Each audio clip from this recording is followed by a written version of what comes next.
bonsoir à tous, il est 19h, bienvenue à l'information dans nos régions, voici les titres. La pauvreté est en recul au Burkina Faso, même si dans des secteurs tels que l'éducation, la santé ou encore l'emploi, des efforts restent à faire. Voici les résultats de l'enquête nationale multisectorielle continue de l'INSD présentée aux populations de la région de l'Est. Et puis les Bobo Diouf, la célèbre série humoristique qui a permis de révéler des talents parmi lesquels Souké, bientôt de retour, mais cette fois-ci pour les téléspectateurs de la RTB de Haut-Bassin. En outre, la série Allo Police, toutes les deux du même réalisateur Patrick Martinet, sera aussi diffusée. La pauvreté est en baisse au Burkina Faso, c'est ce qui ressort des résultats de l'enquête nationale multisectorielle continue de l'INSD, Institut national de la statistique et de la démographie. Mais pour certains secteurs tels que la santé, l'éducation et l'emploi, les chiffres sont toujours négatifs, surtout en milieu rural. Ces résultats ont été présentés aux populations de l'Est et devraient servir de repère pour les investisseurs et les partenaires au développement. Amidou Lankwande, Albert Sankara, Mahamadou Wedrago. L'Institut national de la statistique et de la démographie présente aux populations du Gourma les résultats de l'enquête nationale multisectorielle réalisée du 15 janvier au 15 décembre 2014. 4 passages ont été effectués. Sur un échantillon représentatif de 10 800 ménages, on note que l'incidence de la pauvreté est en baisse par rapport aux années précédentes. Mais en milieu rural, l'incidence est 3 fois plus élevée qu'en milieu urbain. Pour le premier responsable chargé des enquêtes, ces résultats permettront aux partenaires de mieux renforcer les actions. Les institutions travaillent dans plusieurs domaines et l'institution qui est chargée par exemple de la mise en œuvre des politiques d'éducation va se servir de ce qui est donné en termes d'éducation, en matière de nutrition, et donc ça sert à un large public. Tous les intervenants dans le domaine du développement au Burkina Faso sont intéressés par ces résultats et chacun dans son domaine peut puiser des éléments qui lui permettent donc de concevoir son programme de développement. Pour le compte de la région de l'Est, les chiffres ne sont pas reluisants et certains projets entendent doubler leurs efforts. Quand on prend tous les résultats qui ont été présentés, à tous les niveaux, la région de l'Est n'est pas en déphasage quand même. Elle est toujours à un niveau où on peut se qualifier de criade quand même. Donc il reste encore à travailler. Contrairement au domaine de la santé, de l'éducation, de l'emploi et de la sécurité alimentaire où les indicateurs sont en deçà des attentes, dans le domaine des technologies de l'information et de la communication, les voyants sont au vert. 9 personnes sur 10 affirment avoir utilisé un téléphone portable.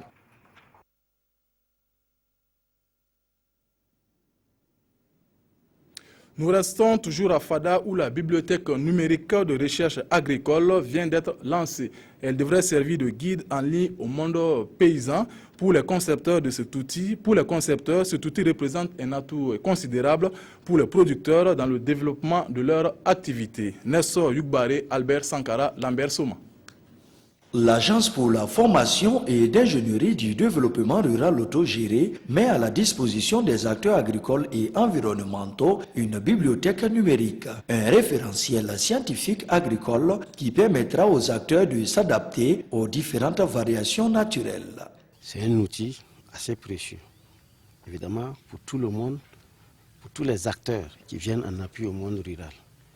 Et ce sera en tout cas un outil précieux pour les chercheurs, les étudiants qui peuvent accéder à toutes les données scientifiques. Des techniques de récupération des sols à la production du charbon à partir des résidus de riz en passant par la recherche phytosanitaire, la bibliothèque numérique répond à plusieurs besoins, d'où la nécessité de sa vulgarisation. Aujourd'hui, nous savons effectivement que très peu de gens lisent les livres. Mais par contre, les revues, les gens vont y chercher davantage à améliorer leurs acquis.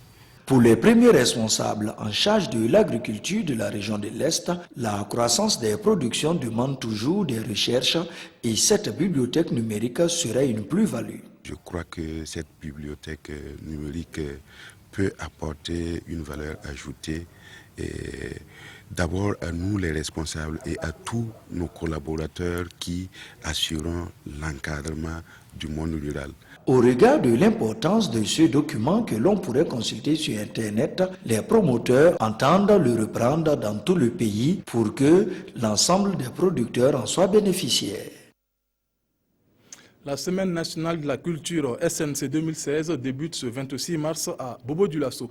Un peu partout dans les différentes régions, les troupes sélectionnées sont sur le qui-vive. Dans le sud-ouest, les troupes Sampouni du Pony et Ika de Batié sont en pleine préparation pour faire bonne figure lors de la compétition. Une de nos équipes a assisté à leur séance de répétition, Alice Sagnon Draman Kabore. Est-ce que vous êtes prêts? Oui. Trêve de commentaires, la troupe Icar de Batié, qualifiée dans la catégorie danse traditionnelle pour adultes à la Semaine nationale de la culture SNC Bobo 2016, mais les bouchées doubles à quelques jours de l'ouverture officielle de la Biennale culturelle au Burkina Faso. Cette troupe, qui est à sa 4e participation, n'entend plus faire de la figuration.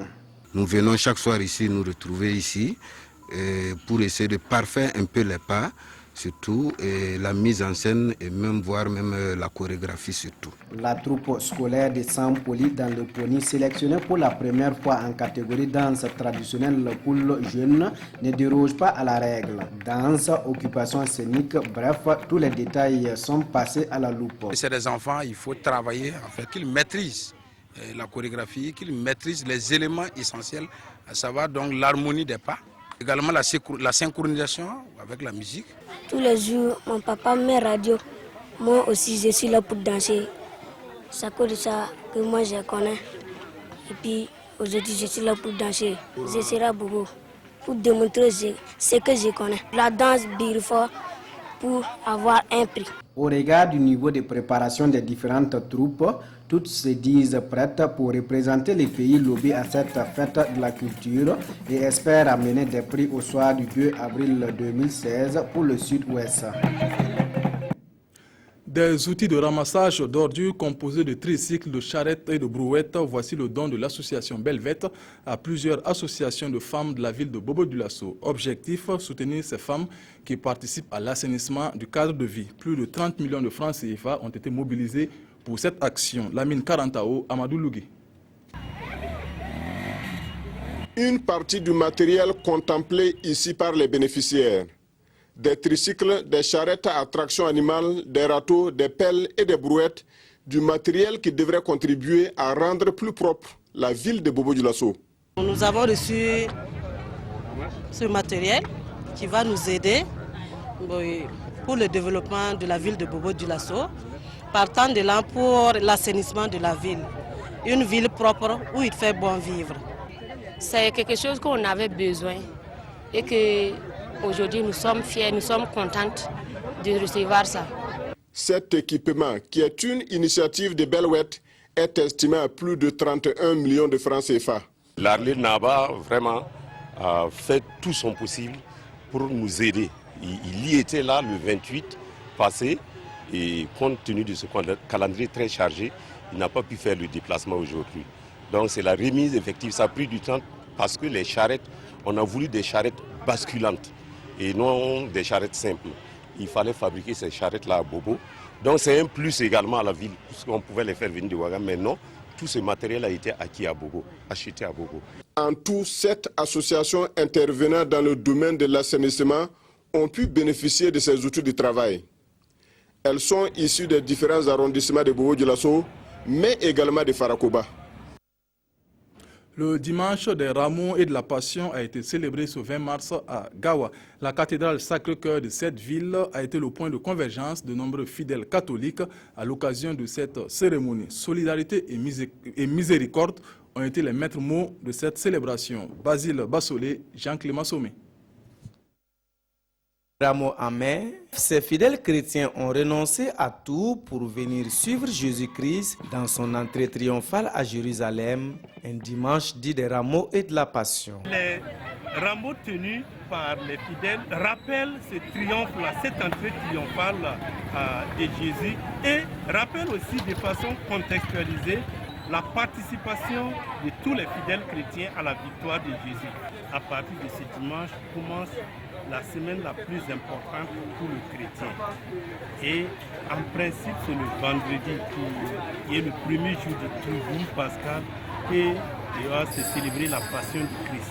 Mais l'Église fait lire cette passion-là le dimanche des Rameaux et de la Passion pour marquer la place centrale de la croix dans cette semaine et dans toute la vie du Christ. L'évangile du jour a surtout rappelé tout le processus de la passion du Christ, des enseignements que le célébrant invite à retenir. En cette année de la miséricorde, nous sommes invités à vaincre le mal aussi par la même voie que Jésus. Et pour avoir la force, il faut la prière. Donc le chrétien doit entrer aussi dans cette même dynamique en essayant de faire passer la volonté de Dieu dans sa vie avant la sienne. Cette semaine sainte qui commence sera marquée dans la paroisse cathédrale Sacré-Cœur de Gawa par plusieurs activités pieuses qui aboutiront à la célébration de la Pâque le dimanche 27 mars prochain. Vous vous rappelez sans doute de la célèbre série Les Bobo Diouf du début des années 2000. Cette série humoristique qui a fait des émules au-delà du Burkina et même du continent africain revient sur le petit écran. Cette série ainsi que la série Allo Police seront bientôt diffusées sur la RTB2 au bassin. Les films ont été remis aux responsables de la chaîne régionale par le réalisateur Patrick Martinet, Drissa Traoré, Amadou Lougué.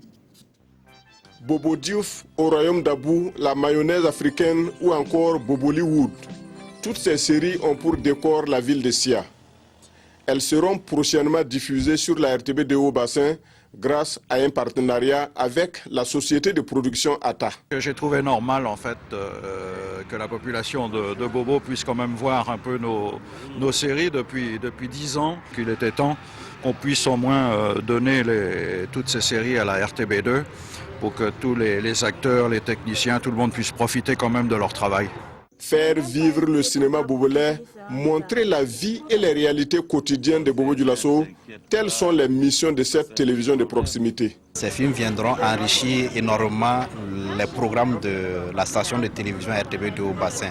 D'autant plus que ce sont des réalités vécues par les populations de la région. Une façon de rendre accessibles les productions bobolaises aux téléspectateurs et de promouvoir le travail des acteurs de la région. Je sais que ça va faire un grand plaisir à tous les Bobolais de savoir que la série a été tournée ici et qu'il y a une chaîne détachée, la chaîne 2 de Haut-Bassin, qui va diffuser encore le film. Je suis sûr qu'ils vont s'éclater, ouais, c'est sûr. Au final, ce sont 5 séries et le long métrage intitulé Dia qui seront diffusés sur la RTB2 à partir de la semaine prochaine. C'est la fin de cette édition. Merci de l'avoir suivi. Bonsoir.